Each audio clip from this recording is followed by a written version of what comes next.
What's going on, guys? Nick Lesagore here. Brandon Delakiak. Exit 12. Homebrew. In the house. Oh yeah.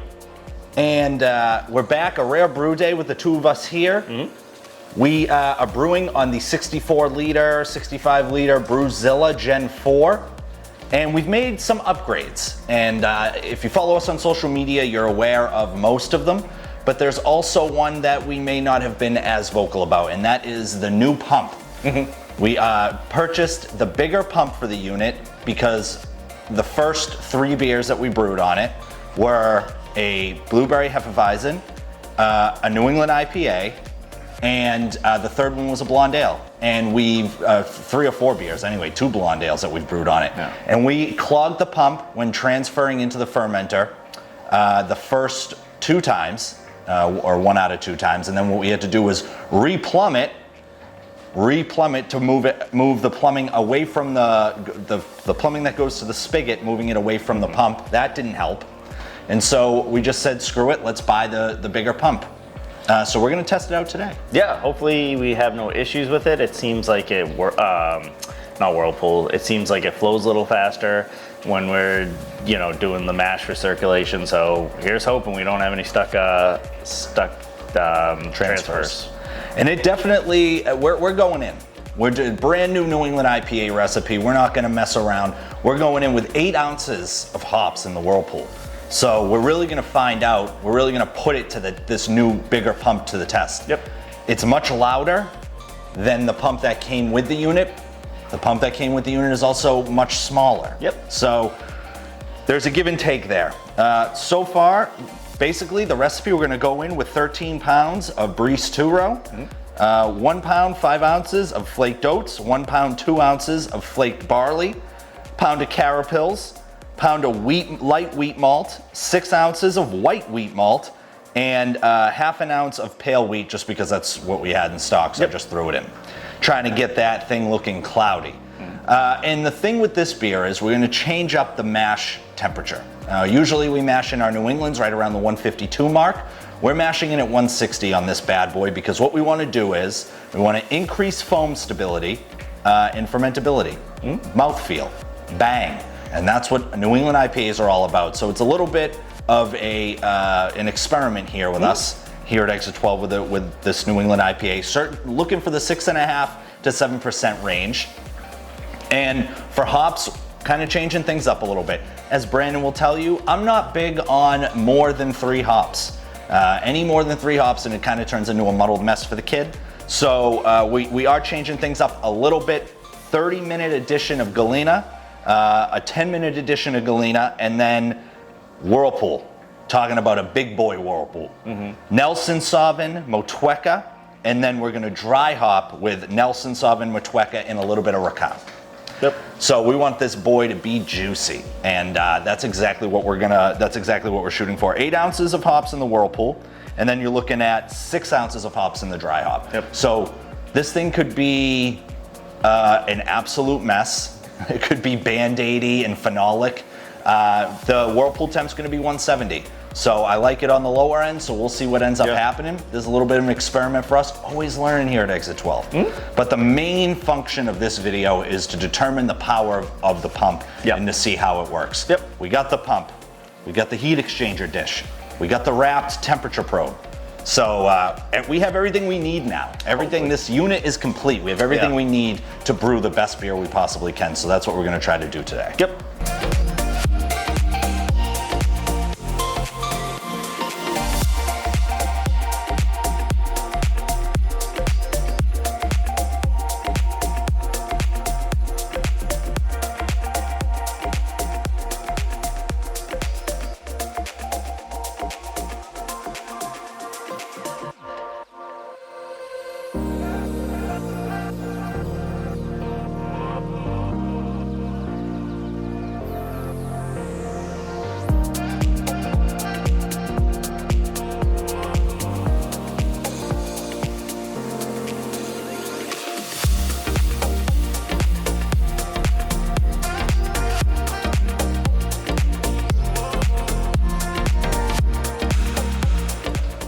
All right, with the heat exchanger dish and the wrapped temperature thermometer and the new pump, This is our maiden voyage, our maiden whatever on this unit, and looking at the temp, we were shooting for 160.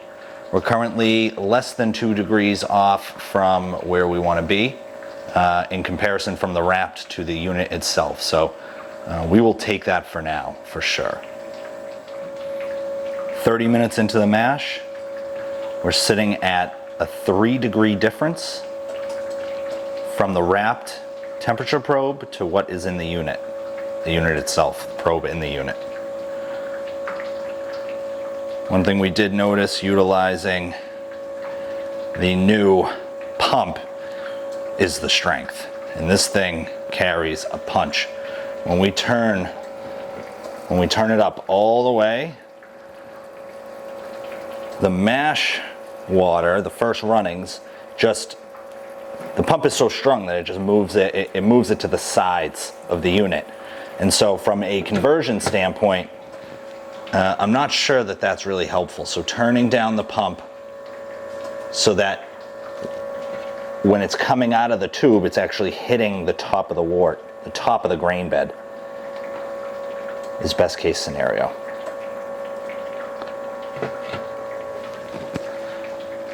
And just in the time that we've talked,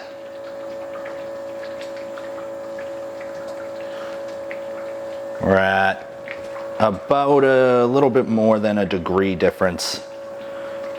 So the unit does a good job of trying to calibrate itself so that it's on the same temperature range as the wrapped. We're sitting at about a degree. I will absolutely take that. Okay, so time to pull up this malt pipe and sparge. Let's do this.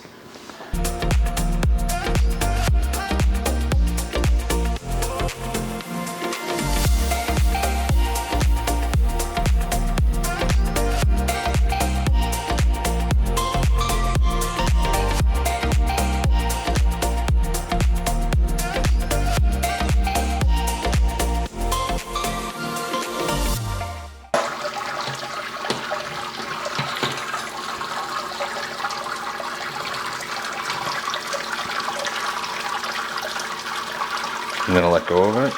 Yeah, I'm just trying to see where you're going. No, I know. Bring it closer to the sign, the exit 12 sign. Bring it closer to me.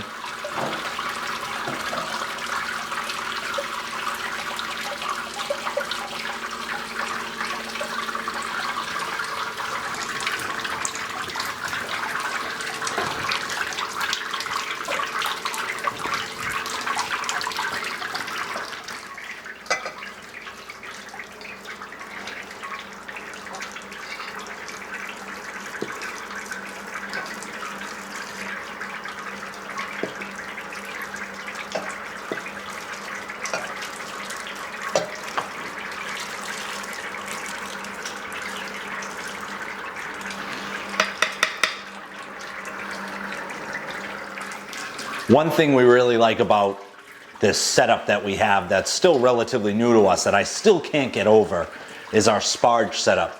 We got our pulley system. If you haven't watched the video, there's a video where I install the pulley system. And what we really enjoy with this larger unit, I think it's integral with a larger unit to find a way to be able to easily make your brew day easier through things like installing the pulley system for a good sparge connection. For me, and for Brandon and I, having this, we can easily look at the level so we know when we want to pull the malt pipe, because grain absorption rates are so all over the place and we're constantly brewing with more grain and less grain and middle grain, more grain, that grain absorption rates are very tough to calculate. So we try the best we can with the software that we have, but really at the end of the day, what we want to do is we want to get to pre-boil volume as much as we possibly can, as close as we can, and one way to do that is to have a pulley system to check that easily.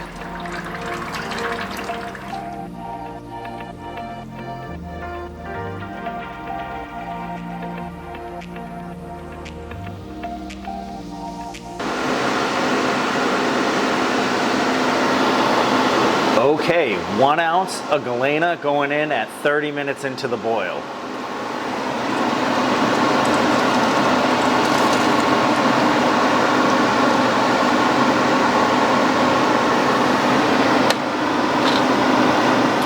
So with about 10 minutes left, we are going to add about a half ounce, a little more than half an ounce of Galena.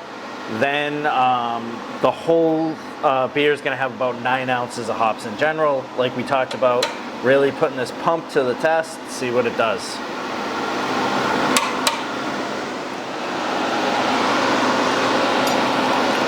Okay, 10 minutes left in the boil. We're going to add 0.56 ounces of Galena along with our yeast nutrient, and that's going in right now.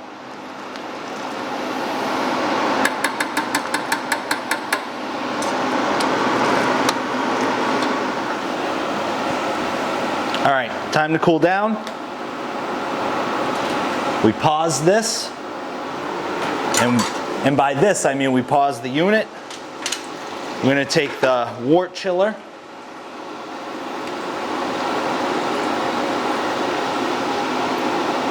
clean it off a little bit, let it drain, throw it in. Brandon is gonna start it up. Yep. And we want to get down to 170. It's going to happen very quickly. Make sure that there's no leaking.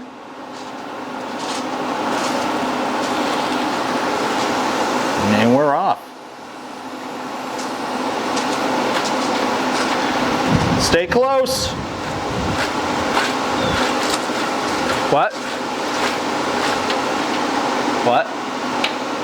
Said stay close.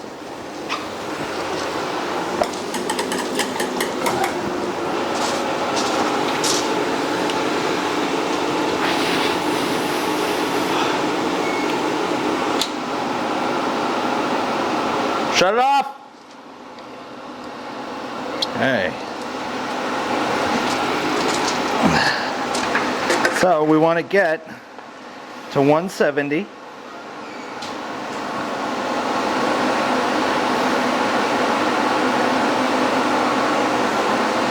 Turning down the temp now. We're going to set it to 170. We may have hit that on the head, but I'm going to have to mix it. Brandon is going to grab the stirrer here, and he's going to mix it. I can't believe it. We nailed it. Well, 173. That's a lot closer than we usually get. Yep. We have the wrap temperature thermometer in. Brandon's going to grab the hops out of the fridge. And we're going to Whirlpool this at 175. I'm good with that.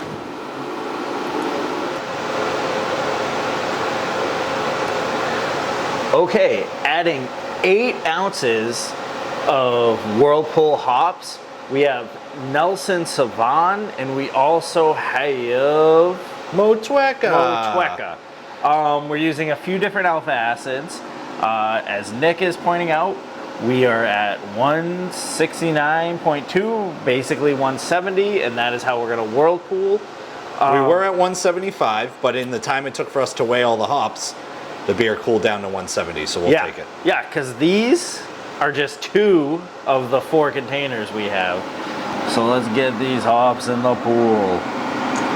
Put in the hops in.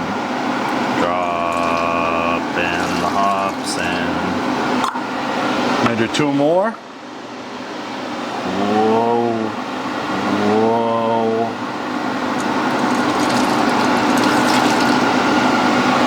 The main point of this is to test the limits of the pump. We're gonna set the timer on Brewfather now. We're gonna do, I believe it's a 10 minute, or is it 15? 15. 15 minute Whirlpool. Here we go.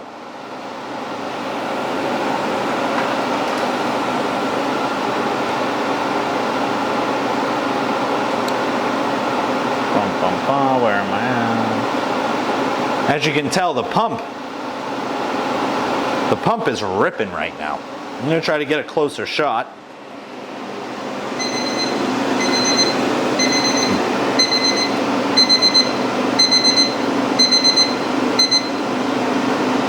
We got the wrap temperature thermometer. And we are whirlpooling along. The real test is gonna be cooling the beer down, letting it sit for 10 minutes to settle, and then transferring. All right, it is the moment of truth. We did a 10-minute rest. We're sitting at, the wrap temperature thermometer says 72. We figure by the time we transfer, throw it into the fermenter, let it settle, we'll be around 68. Pitch temp is okay if it's a little bit higher. Larger pump, as we mentioned. We're first gonna turn on the spigot to see if it comes through. We suspect it won't because, you know, there's over 9 ounces of hops total sitting right now in this brewing unit. So what we'll do is we'll turn on the pump and see if the pump eventually pushes it through. Nice little experiment. If that doesn't work, Brandon and I are going fishing underneath this thing, and we're gonna be having some questions moving forward for how we wanna use this 65 liter whatever brewing unit. So here we go. I'm gonna take this off. I'm gonna tilt this a little bit so that it fits underneath. They're gonna move down the pneumatic pump.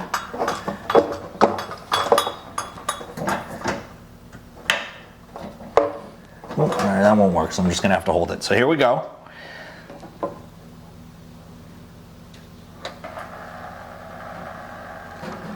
Get a little bit. So I'm gonna turn on the pump now. Oh yeah. Now what I am gonna do, I'm gonna pause this.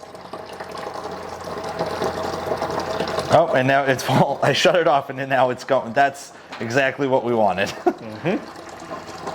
So we turned on the pump. The pump immediately pushed the hops through. We turned the pump off because it was going too fast. And we are all about oxygenation. We're all about oxygenating our wort. Yeah. But we do need to take a sample here at some point. So I didn't want to, I was going to turn down the pump speed, but I just turned the pump off and I didn't even really have to do that. Awesome. The pump was well worth the money already.